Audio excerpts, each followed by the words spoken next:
हड़प्पा सभ्यता कैसी सभ्यता थी। डायरेक्ट सवाल इसका के आता है कि यह जो हड़प्पा सभ्यता कैसी सभ्यता थी, तो मातृसत्तात्मक थी। ठीक है, मातृसत्तात्मक थी। और दूसरी बात की अगर मैं कहूँ यहाँ पे हड़प्पा सभ्यता को क्या सिंधु घाटी सभ्यता भी कहा जाता है। तो सवाल तो यहाँ से डायरेक्ट बनता है कि हड़प्पा सभ्यता कैसी सभ्यता थी, मातृसत्तात्मक थी। सिंधु सभ्यता की अगर मैं बात करूँ, इसकी खोज कब किया गया, 1921 में किया गया। सवाल आएगा कि किसके द्वारा, तो दयाराम साहनी के द्वारा। ठीक, यहाँ पे बातें ध्यान रखिएगा।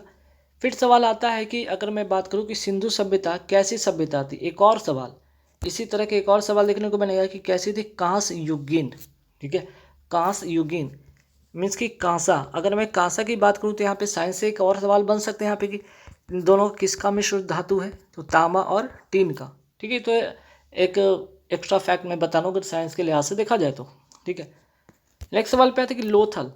ठीक है, लोथल की मैं बात करूँ, रंगपुर की बात करूँ, धौलापुरी की मैं बात, धौलावीरा की बात करूँ, ये तीनों के तीनों कहाँ हैं, ये तीनों की तीनों स्थित है गुजरात में। ठीक है, लेकिन मैं बात करूँ यहाँ पे धौलावीरा इंपॉर्टेंट इसलिए है कि देखिए अगर मैं बात करूँ हाल ही में, ठीक है, हाल ही में 2021 में अगर मैं बात करूँ, यूनेस्को के वर्ल्ड हेरिटेज साइट में भारत के 40वीं धरोहर के रूप में से शामिल किया गया। ठीक है, धौलावीरा को।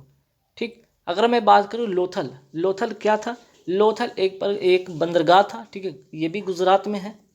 ठीक, अगर मैं बात करूँ रंगपुर, अगर रंगपुर की मैं बात करूँ, ये भी गुजरात में। लेकिन सवाल आता है आगे, एक और सवाल यहाँ से बनेगा कि कालीबंगा। ठीक है, ये कहाँ पे है, कालीबंगा है एक्चुअली में कहाँ पे। ठीक, तो कालीबंगा आपके राजस्थान में है। ठीक है, इसको थोड़ा सुधार लीजिएगा, ये आपके है कहाँ, कालीबंगा राजस्थान में। ठीक है, बाय मिस्टेक यहाँ पे टाइप हो गया, लेकिन इसको क्या कीजिएगा, राजस्थान कीजिएगा। ठीक है, ये कहाँ पे, राजस्थान में। और जूते हुए खेत के प्रमाण यहीं मिले। तो सवाल ऐसे बनता है कि बताइए जूते हुए खेत के प्रमाण कहाँ पे मिले। 4 ऑप्शन रहेगा, लोथल, रंगपुर, धौलावीरा, कालीबंगा। आंसर हो जाएगा कालीबंगा। ठीक है, 16 महाजनपदों का उल्लेख किस ग्रंथ में मिलता है, ये कौन सा ग्रंथ है, तो अंगुत्तर निकाय। किस धर्म से संबंधित है, बौद्ध धर्म से संबंधित है। ठीक है, चलिए इससे और भी सवाल बनेगा, जैसे कि यहाँ पे देखिए बुद्ध चरित्र, बुद्ध चरित्र किसकी लिखी पुस्तक है, अश्वघोष की। देखिए बुद्ध चरित्र मोस्ट इंपॉर्टेंट सवाल है यहाँ पे। ठीक है, बुद्ध चरित्र की मैं बात करूँ, ठीक है, बुद्ध चरित्र की मैं बात करूँ, किसकी लिखी पुस्तक है, अश्वघोष। अश्वघोष से याद रखिएगा कि एक यहाँ से और सवाल बनेगा कि चौथी जो बौद्ध संगीति हुई थी, 4 बौद्ध संगीति हुई थी। ठीक है, रवे पाकू है ना, राजगिरी, रवे पाकू मीन्स कि रस से राजगिरी, वैसे वैशाली, अपा से पावापुरी और कुल से कुंडलवन। तो चौथी जो बौद्ध संगीति हुई थी ना, उसके ये उपाध्यक्ष थे। एक तो ये हो गया कि इसके उपाध्यक्ष से दूसरा सवाल, ये कहाँ हुआ था संगीति, बौद्ध संगीति, तो ये बौद्ध संगीति हुआ था कुंडलवन, पड़ता कहाँ है, कश्मीर में। और किसके शासनकाल में, कौन सा शासक था उस समय, कनिष्क के समय में। ठीक है, तो ये तो उपाध्यक्ष थे। ठीक है, चौथी बौद्ध संगीति के अश्वघोष क्या थे, उपाध्यक्ष थे। तो अध्यक्ष कौन थे, वसुमित्र। अगर सवाल आता है कि ठीक है कनिष्क के शासनकाल में ही बात हो रही है, तो कनिष्क किस वंश का शासक था, तो कुषाण वंश का शासक था। ठीक है, यहाँ से सवाल और भी बनेगा। मुद्रा राक्षस जो पुस्तक है किससे संबंधित है, मुद्रा राक्षस पुस्तक का संबंध है विशाखा दत्त से। मृच्छकटिकम किसकी पुस्तक है, शूद्रक। ठीक है, यहाँ से डायरेक्ट सवाल आते हैं। कुषाण वंश, देखिए अगर यहाँ से 2-4 बातें और भी करते हैं, जैसे कुषाण वंश की जिक्र हो रहा था, इसके संस्थापक कौन था, कुजुल कड़फिसेस। ठीक है, कुजुल कड़फिसेस, और इसका सबसे प्रतापी राजा ये कनिष्की हुआ था। ठीक, और इसकी पहली राजधानी पुरुषपुर या पेशावर कहा गया, और दूसरी राजधानी इसकी थी मथुरा। ठीक है, चलिए भगवती सूत्र जो है इसका संबंध किस धर्म से है, तो जैन धर्म से है। ठीक है, जैन धर्म, अगर मैं बात करूँ जैन धर्म, इनसे भी रिलेटेड और भी सवाल देखेंगे, लेकिन जैन धर्म से कौन सा सूत्र, भगवती सूत्र। जैन धर्म के संस्थापक कौन थे, ऋषभदेव। ठीक है, ये पहले तीर्थंकर हुए, ये पहले तीर्थंकर हुए, ध्यान रखिएगा। तो यहाँ से सवाल एक और भी आता है कि ठीक है 1 से लेकर 24 तीर्थंकर हुए, जिसमें से पहले हो गए आपके ऋषभदेव। तो आपसे पूछा जाएगा कि बताइए अंतिम या 24वें तीर्थंकर कौन थे, तो महावीर स्वामी थे। इनसे बहुत सारे सवाल बनते हैं एग्जाम में, जैसे कि इनका जन्म कहाँ हुआ, 540 ईसा पूर्व, कुंडग्राम वैशाली बिहार में, ठीक है। मृत्यु कहाँ हुआ, 468 ईसा पूर्व, पावापुरी राजगीर बिहार में, ठीक है। महावीर ने अपना जो उपदेश दिया था किस भाषा में दिया था, ठीक है। प्राकृत भाषा या अर्धमागधी जिसको कहते हैं, अर्धमागधी कहते हैं ना। महाराणा प्रताप के घोड़े का क्या नाम था, चेतक था, ठीक। गौतम बुद्ध, यहाँ पे इसलिए मैंने यहाँ पे लिख दिया क्योंकि यहाँ पे भगवान बुद्ध के घोड़े का क्या नाम था, इनका था कंठक। तो सवाल ऐसे भी आता है कि महाराणा प्रताप के घोड़े का क्या नाम था, चेतक, ठीक है। तो जो घटना की मैं बात करूँ, गृह त्याग की बात की गई, ठीक है। गृह त्याग का संबंध इनका था घोड़े से, और उस घोड़े का नाम क्या था, उस घोड़े का नाम था चेतक, ठीक है। कंठक, ठीक है। गौतम बुद्ध की अगर बात करें, भगवान बुद्ध की बात करें, घोड़े की मैं बात करूँ, घोड़े जो घोड़ा था इनका प्रतीक था, गृह त्याग का था कंठक, ठीक है। चलिए, भगवान बुद्ध का जन्म कब हुआ था, तो 563 ईसा पूर्व में हुआ था। कहाँ पे, लुमली गांव, ये पड़ता कहाँ है, लुमली गांव कपिल वस्तु, ठीक है। कपिल वस्तु कहाँ पे, नेपाल में, है ना, नेपाल में, ठीक है। भगवान बुद्ध ने अपना प्रथम उपदेश कहाँ दिया, सारनाथ में, ठीक है। और कौन सी भाषा, अच्छा सारनाथ पड़ता कहाँ है, उत्तर प्रदेश में, और कौन सी भाषा में, तो पाली भाषा में, ठीक। चलिए, यहाँ से 16 महाजनपद की बात की गई थी, है ना, कि जो 16 महाजनपदों का उल्लेख किस ग्रंथ में मिलता था, तो अंगुत्तर निकाय, ठीक है, बौद्ध धर्म से रिलेटेड था। लेकिन सवाल यहाँ पे आएगा कि 16 महाजनपदों में दक्षिण भारत का एकमात्र जनपद कौन था, जो साउथ में था, अस्मक, ठीक है। किस नदी पर, गोदावरी नदी पर। इसकी राजधानी थी पोटली या पूतन, ठीक है। चलिए, संयुक्त विकास, यहाँ पे देख लीजिएगा कौन सा क्वेश्चन, क्वेश्चन नंबर 20। संयुक्त विकास नहीं, यहाँ पे एशियाई विकास बैंक की बात हो रही है, ठीक है। इसको काटिए, यहाँ पे लिख लीजिए ADB, एशियन डेवलपमेंट बैंक का मुख्यालय कहाँ है, मनीला, फिलीपींस। फिलीपींस की राजधानी क्या है, मनीला, ठीक है। यहाँ से एक बात याद रखिएगा, सवाल डायरेक्ट यहाँ से बनते हैं, ठीक है। एशियाई विकास बैंक का मुख्यालय कहाँ है, मनीला, फिलीपींस। और ये फिलीपींस की मैं बात करूँ, ये फिलीपींस की ही बात मैं करूँ तो यहाँ पे एक क्या है, एक और है, अंतर्राष्ट्रीय चावल अनुसंधान केंद्र, ठीक है। अंतर्राष्ट्रीय चावल अनुसंधान केंद्र यही है, ठीक है। दूसरा पॉइंट कि जो रमन मैग्सेसे अवार्ड जो दिया जाता है, जिसे कहा जाता है एशिया का नोबेल पुरस्कार, यही फिलीपींस में दिया जाता है, ठीक। चलिए, संयुक्त राष्ट्र संघ, ठीक है। संयुक्त राष्ट्र संघ यानी कि यूनाइटेड नेशन ऑर्गेनाइजेशन का मुख्यालय है कहाँ, न्यूयॉर्क, अमेरिका में, ठीक।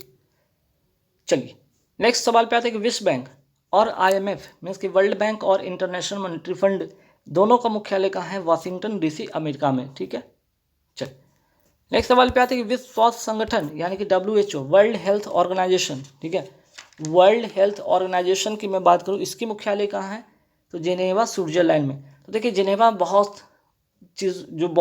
जो संस्था है ना, काफ़ी सारी संस्थाओं का अगर मैं बात करूँ, इसका जो है मुख्यालय यहाँ पे, जैसे कि अंतर्राष्ट्रीय श्रम संगठन, इंटरनेशनल लेबर ऑर्गेनाइजेशन, ये भी जेनेवा, स्विट्जरलैंड में। फिर आगे बात करते हैं विश्व व्यापार संगठन यहाँ की वर्ल्ड ट्रेड ऑर्गेनाइजेशन, इसका भी मुख्यालय जेनेवा, स्विट्जरलैंड में है, ठीक है। तो ये 2-3 जो आपको नाम बताइए, तीनों का तीनों कहाँ है, जेनेवा, स्विट्जरलैंड में, ठीक। चलिए, यूरोपियन संघ और नाटो, या जिसको कहते हैं फुल फॉर्म इसका है नॉर्थ अटलांटिक ट्रीटी ऑर्गेनाइजेशन, इन दोनों का दोनों जो मुख्यालय की मैं बात करूँ, ठीक है, इन दोनों का मुख्यालय कहाँ पे है, ब्रुसेल्स, बेल्जियम में, ठीक है।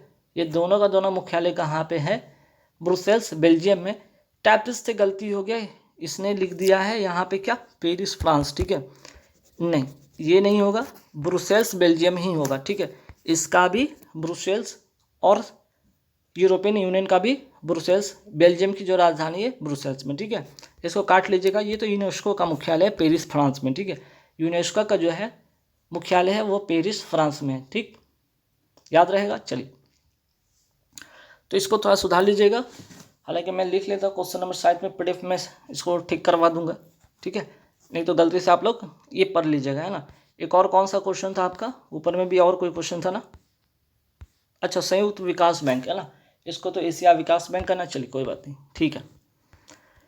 ओपेक, आइए ओपेक का अगर मैं बात करूँ कि ओपेक का मुख्यालय कहाँ है ना। ओपेक का मुख्यालय कहाँ है? Organisation of petroleum exporting countries.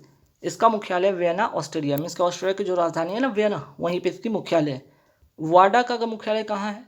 Answer हो जाएगा मॉन्ट्रियल, ठीक है। वाडा का मुख्यालय कहाँ है? आंसर हो जाएगा मॉन्ट्रियल, ठीक है। वाडा यानी कि world anti doping agency. ASEAN, ASEAN का मुख्यालय कहाँ है? जाकार्ता, इंडोनेशिया की राजधानी जाकार्ता में। Association of south east Asian nations, Shanghai सहयोग संगठन का मुख्यालय कहाँ है? चाइना बीजिंग में, ठीक है। अंतर्राष्ट्रीय ओलंपिक संघ का मुख्यालय कहाँ है? लुसाने स्विट्जरलैंड में। आईसीसी यानी कि इंटरनेशनल क्रिकेट काउंसिल का मुख्यालय कहाँ है?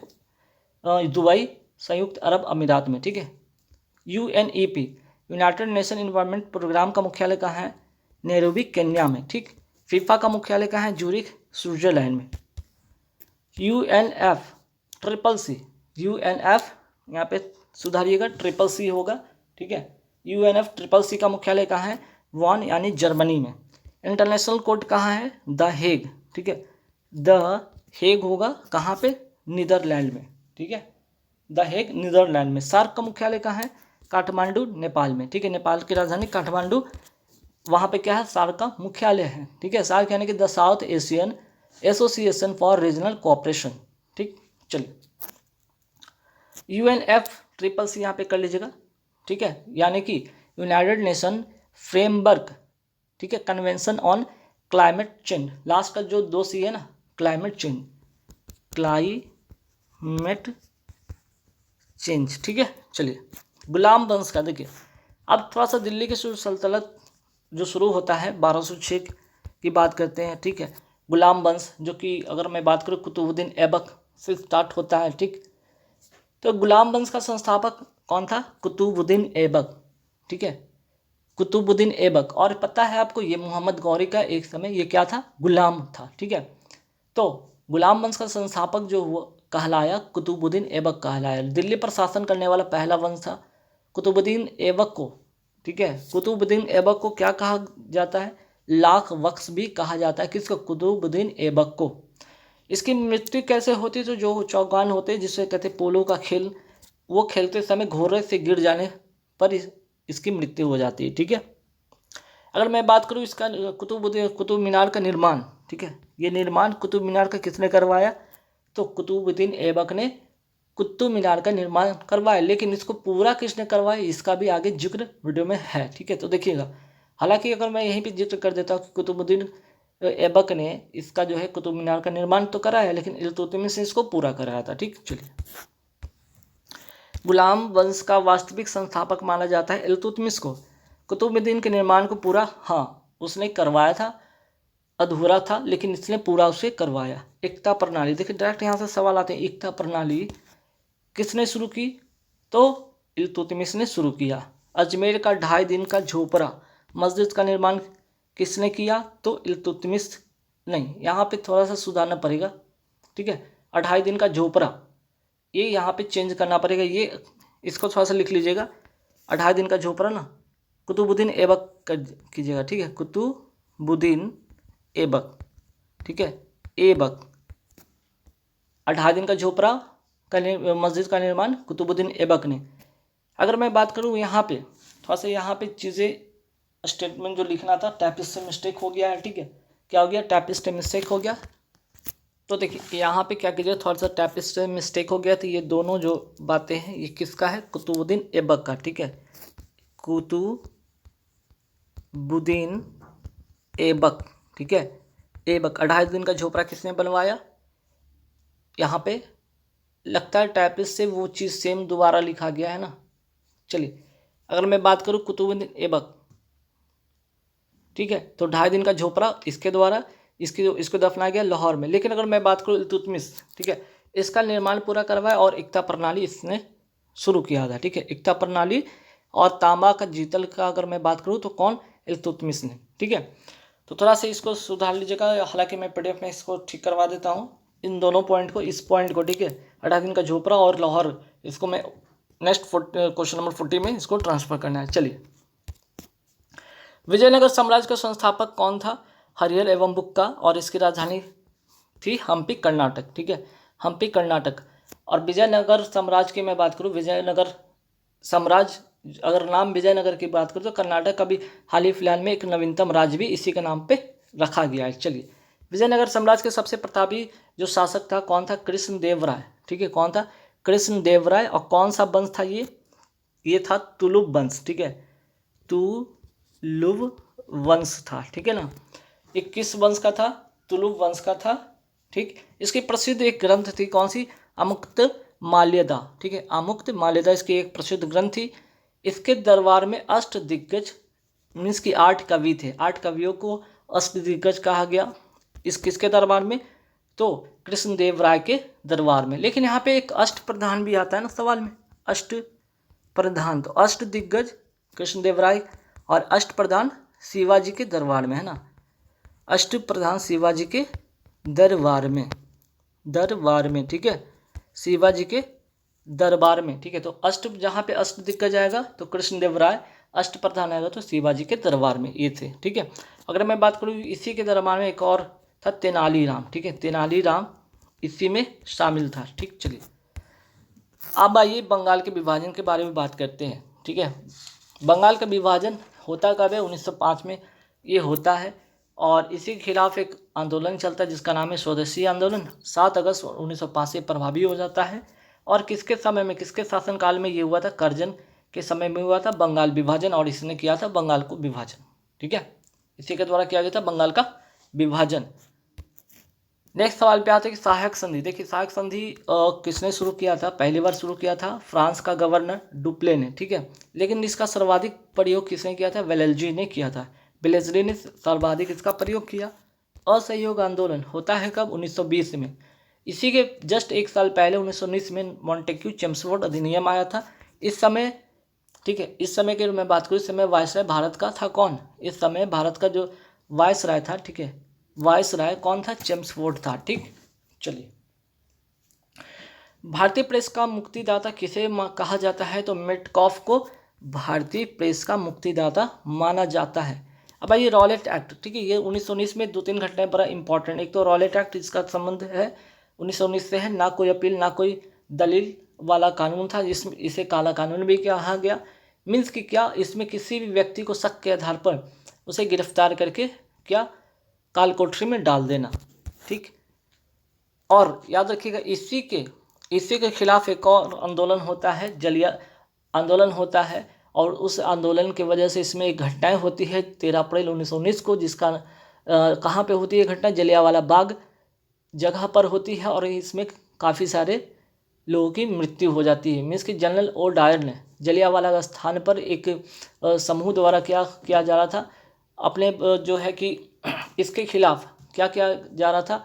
आंदोलन किया जा रहा था, और आंदोलन में काफ़ी संख्या में लोग एकत्रित हुए थे, और इस एकत्रित जो हुए थे पूरे समूह पर, पूरे एकत्रित जो हुए थे समूह पर जनरल ओ डायर ने जलियांवाला बाग स्थान पर क्या किया गया था? उसके द्वारा निहत्थों पर क्या गोलियां चलवा दी गई, जिसमें हजारों बेगुनाह मारे गए, जिसमें बच्चे, औरतें, बूढ़े, जवान सभी शामिल थे, है ना। तो ध्यान रखिएगा 13 अप्रैल 1919 जलियांवाला बाग नरसंहार हुआ था, याद रखिएगा। चलिए नेक्स्ट सवाल पे आते हैं कि बॉम्बे स्टॉक एक्सचेंज की स्थापना कब होती है? 1875 में बॉम्बे स्टॉक एक्सचेंज की स्थापना होती है। एशिया का सबसे पुराना स्टॉक एक्सचेंज इसे माना जाता है। इसके इंडेक्स का नाम है सेंसेक्स। ठीक है, अगर मैं बात करूँ मुख्यालय कहाँ है? दलाल स्ट्रीट। ठीक है, दलाल स्ट्रीट कहाँ? मुंबई में। ठीक है, दलाल स्ट्रीट मुंबई में। नेशनल स्टॉक एक्सचेंज NSE, ठीक है, NSE यानी कि नेशनल स्टॉक एक्सचेंज। ठीक है, इसकी तो बात होगी, BSE की बात होगी। BSE की अगर मैं बात करूँ, ठीक है, BSE की बात करूँ, बॉम्बे स्टॉक एक्सचेंज। ठीक है, तो इसके इंडेक्स का नाम सेंसेक्स हो गया, स्थापना 1875 हो गया। ठीक, मुख्यालय दलाल स्ट्रीट मुंबई। लेकिन यहाँ पे एक और सवाल आता है कि नेशनल स्टॉक एक्सचेंज की स्थापना कब होती है? 1952 में। इसके इंडेक्स का नाम है निफ्टी। ठीक है, इसके इंडेक्स का नाम है निफ्टी। ठीक, चलिए मैं बात करूँ अगर इन दोनों पर कंट्रोल कौन करता है? तो सेबी करता है। एक दोनों शेयर मार्केट है, BSE और NSE, दोनों के दोनों क्या है? शेयर मार्केट है और इसका कंट्रोल कौन करता है? सेबी के द्वारा इसका कंट्रोल किया जाता है। अगर मैं बात करूँ सेबी की स्थापना कब होती? 12 अप्रैल 1988 को। कौन सा अधिनियम? तो 1992 का अधिनियम। मुख्यालय कहाँ? मुंबई। और वर्तमान अध्यक्ष और पहली महिला भी, इसलिए इंपॉर्टेंट सवाल बन जाएगा और एग्जाम में छपेगा। फर्स्ट महिला, ठीक है, फर्स्ट महिला है माधवीपुर बुच, ठीक है, माधवीपुर बुच, ठीक है। चलिए, तो ये जो सवाल जरूर याद रखिएगा, माधवी याद रखिएगा, चल जाएगा, ठीक है। वर्तमान अध्यक्ष सेबी के बने हैं, stock exchange securities exchange board of India के जो है यहाँ पे पहली महिला अध्यक्ष बनी है। नाम याद जरूर रखिएगा, छपेगा सवाल। सेबी की अगर मैं बात करूँ कि इसकी स्थापना किस सिफारिश पे होती है, किस समिति की सिफारिश पे होती है? फेरवानी समिति के सिफारिश पे, ठीक है। फेरवानी, इसको फेखाने नहीं कीजिएगा, फेरवानी समिति, ठीक है, फेरवानी समिति के सिफारिश पे होती है। शिवरमन समिति की अगर मैं बात करूँ, नबार्ड की स्थापना किस समिति की सिफारिश पे होती है? आपकी शिवरमन समिति की सिफारिश पे होती है, ठीक है। नबार्ड का full form national bank for agriculture development established होती है जाके इसका 12 जुलाई, ठीक है, 12 जुलाई 1982 को। और हेडक्वार्टर की मैं बात करूँ मुंबई, ठीक है, मुंबई। चलिए, हो गया। बलवंत राय मेहता समिति, त्रिस्तरीय पंचायत राज व्यवस्था का संबंध है बलवंत राय मेहता समिति, ठीक। चलिए, एक सवाल पे आते हैं, कस्तूरी रंगन समिति न्यू एजुकेशन पॉलिसी 2020 किस समिति की सिफारिश पे बनाई गई है? तो कस्तूरी रंगन समिति किससे संबंधित है? शिक्षा क्षेत्र से संबंधित है। सरदार स्वर्ण सिंह समिति मौलिक कर्तव्य को संविधान के अंदर भाग 4 और अनुच्छेद 1 में जोड़ा गया, ठीक है। मौलिक कर्तव्य को किस में जोड़ा गया? तो संविधान के अंदर कौन से भाग? भाग 4A, 4A और अनुच्छेद 51 में जोड़ा गया, ठीक है। किस समिति को सिफारिश पे? तो सरदार स्वर्ण सिंह समिति की सिफारिश पे मौलिक कर्तव्य को ना संविधान में जोड़ा गया। आइए, बैंकिंग सुधार का संबंध किस समिति से है? नरसिम्हन समिति से है। सतर्कता आयोग का संबंध किस समिति से है? संथानम समिति से। और यहाँ से इस सवाल आया भी है हाल ही फिलहाल एग्जाम में, ठीक है, हाल ही फिलहाल के एग्जाम में, इन्वेस्ट के एग्जाम में आया था कि इसका जो है इस्टेब्लिश कब होता है, ठीक है, 1964 में, ठीक। चलिए, गरीबी का संबंध अगर मैं बात करूँ, सुरेश तेंदुलकर समिति गरीबी से संबंधित है। भगवती समिति बेरोजगारी से है। रंगराजन समिति का है गरीबी से संबंधित, मीन्स की गरीबी को कम करना, बेरोजगारी को कम करना और गरीबी को कम करना, ठीक है। चलिए, माधव गाडगिल समिति का संबंध किससे? पश्चिमी घाट किससे संबंधित है? विजय केलकर समिति जीएसटी से संबंधित है। चलिए समिति कर सुधार से संबंधित है। सहकारिय समिति केंद्र राज्य से संबंधित है। चलिए, और जीएसटी का स्थापना अगर जीएसटी पहली बार लागू हुआ कब? 1 जुलाई 2017। चलिए, आइए अनुच्छेद 21 से काफ़ी इंपॉर्टेंट है। कौन सा संविधान संशोधन? 86वां संविधान संशोधन 2002 का शिक्षा के अधिकार से है। ये क्या हुआ है? इसमें शिक्षा को मौलिक अधिकार इसमें घोषित किया गया है। शिक्षा को मौलिक अधिकार घोषित किया गया है अनुच्छेद 21A, ठीक है। नेक्स्ट सवाल पे आते हैं कि शिक्षा जो है, शिक्षा किस सूची का विषय? समवर्ती सूची का विषय है। और कौन से संविधान संशोधन के द्वारा जोड़ा गया था? 42वां संविधान संशोधन 1976 के द्वारा इसे समवर्ती सूची का दर्जा दिया गया। राइट टू एजुकेशन की अगर मैं बात करूँ, ठीक है, राइट टू एजुकेशन एक्ट कब का है? 2009 का है। और लागू कब होता है? 1 अप्रैल 2010 को, ठीक। चलिए, यहाँ से एक और सवाल आता है कि अनुच्छेद, ठीक है, अनुच्छेद 21 ये किससे संबंधित है? राइट टू प्राइवेसी, ठीक है। एक तो हो गया राइट टू, यहाँ पे एजुकेशन हो गया 21A और 21 हो गया राइट टू प्राइवेसी। चलिए, नागार्जुन सागर परियोजना किस नदी पर है? कृष्णा नदी पर है। और इसी नदी पर, ठीक है, कौन सा बांध है? तो अलमाटी जो बांध है ना, इसी नदी पर है, ठीक है। और यहाँ पे एक और सवाल आता है कि क्या, क्वेश्चन नंबर 71 पे आते हैं कि उकाई, ठीक है, उकाई जो परियोजना है ना, उकाई परियोजना एवं काकड़ा पार परियोजना किस नदी पर है? ताप्ती नदी पर है। तो सवाल यहाँ से एक और आता है ना, सवाल यहाँ से ये बनता है कि पश्चिम की ओर बहने वाली भारत की नदियाँ कौन है? नर्मदा और ताप्ती। इसी ताप्ती की बात हो रही है। ये क्या होता है? अरब सागर में आके गिरती है नर्मदा और ताप्ती, और पश्चिम की ओर बहने वाली 2 नदियाँ हैं, ठीक है, जो अरब सागर में आके गिरती हैं। तुलबुल परियोजना किस नदी पर है? झेलम नदी पर है। झेलम नदी किस राज्य में है? जम्मू एंड कश्मीर में है। ठीक, चलिए दुल्हस्ती की मैं बात करूँ, दुल्हस्ती परियोजना, बगलिहार परियोजना, रैटल परियोजना, सलाल परियोजना एवं पगडुल जो है परियोजना किस नदी पर है? चेनाब नदी पर है। और ये है कहाँ? जम्मू कश्मीर में। ठीक है, सारे के सारे परियोजना कहाँ पे? जम्मू कश्मीर में। नेक्स्ट सवाल पे आता है कि माता टीला परियोजना किस नदी पर है? वेतवा नदी पर है। कहाँ पड़ता है? उत्तर प्रदेश में पड़ता है।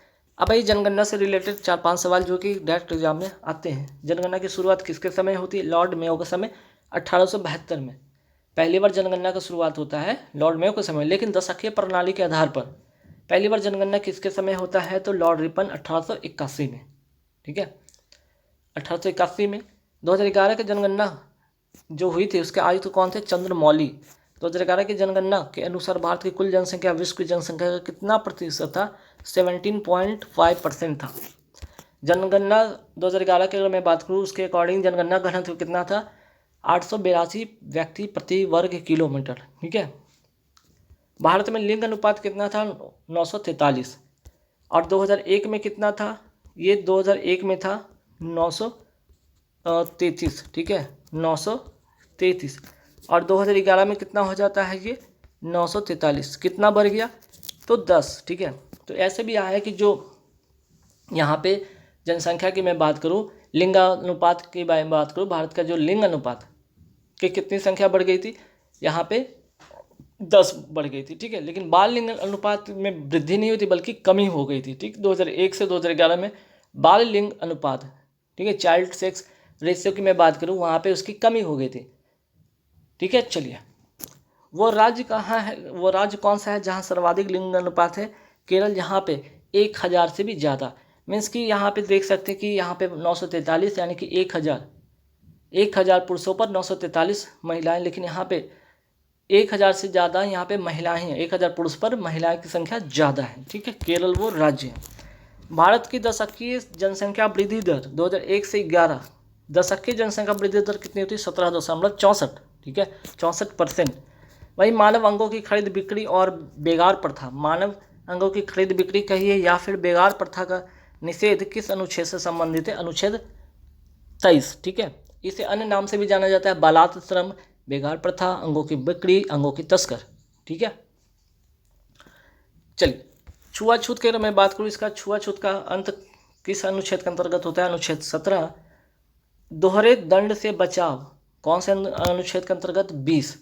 मतलब क्या? एक अपराध के लिए 2 बार दंड नहीं मिलेगा, एक अपराध के लिए एक ही बार दंड मिलेगा। ये कौन सा अनुच्छेद तय करता है? अनुच्छेद 20।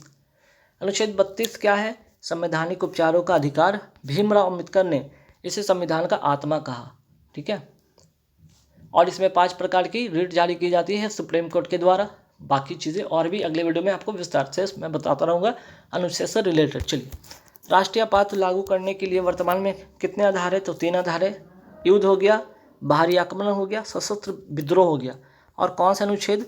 तो राष्ट्रीय आपात का संबंध है अनुच्छेद 352 से।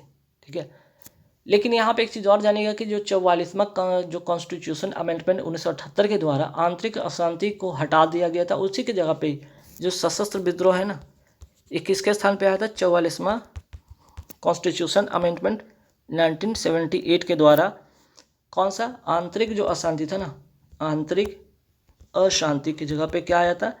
सशस्त्र विद्रोह जोड़ा गया। ठीक है, चलिए, और अगर मैं बात करूँ राष्ट्रीय आपात अब तक कितनी बार लग चुकी है? तो राष्ट्रीय आपात अब तक 3 बार लग चुकी है। ठीक है, 3 बार लग चुकी है। ठीक, चलिए, उपभोक्ता संरक्षण अधिनियम कब पारित हुआ? 1986 में। ठीक है, उपभोक्ता संरक्षण अधिनियम कब पारित हुआ?